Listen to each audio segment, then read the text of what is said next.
In our first reading, we are reading about how the early church came to witness the transition of the calling of God simply to the Jews, to everyone, or in other words, how the church went from being that of the Jewish nation to being Catholic, to incorporating everyone, to being international. However, I do want to focus on the gospel because this is so wonderful. We were reading from this passage just after this in our gospel yesterday on Sunday. And so as priests sometimes do, we get together and we say, well, what are you preaching on? Or what are you preaching on? How did you deal with this issue? And so Father Dowdy, the pastor up at St. Miriam Cope, the next parish north, we watched YouTube videos. This is not how priests usually prepare for their homilies. But we watched YouTube videos about people calling sheep. And they had people who were not the shepherd go out. They listened to how the shepherd called the sheep, and they went out and they tried to call the sheep. In the first video, the person started calling, and there was a flock of sheep out there, and one sheep lifted his head and looked over and kind of went down to eating. And they had another person call and another person calling. The sheep paid no attention to them at all. Then the shepherd got up and he started to call to the sheep. And they're sheep. They did not respond all at once. But first one, and then two, and then the sheep recognized his voice, and they all came running to him. And so we watched another shepherd calling his sheep. And this one, there was a fog, so you couldn't see the sheep.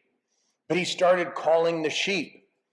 And one by one, and then in groups, the sheep came to him.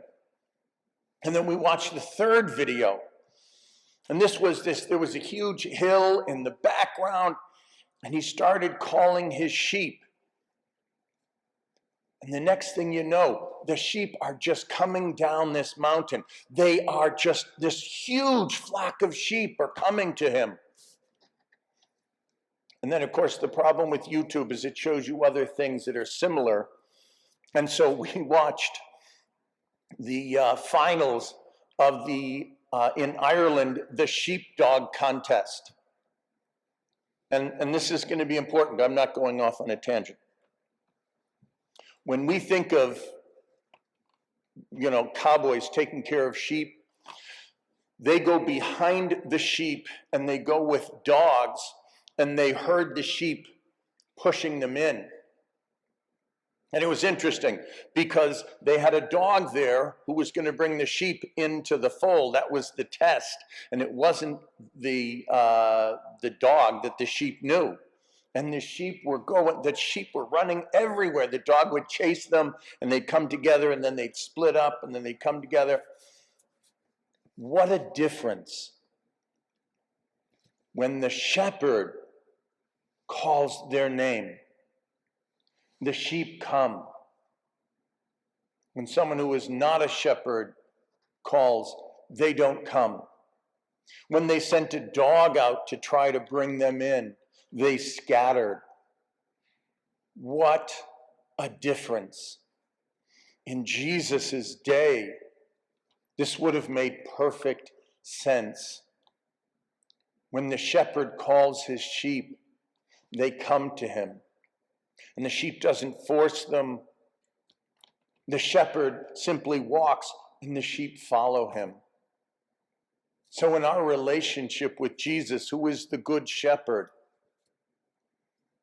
are we following him? Are we attuned to his voice?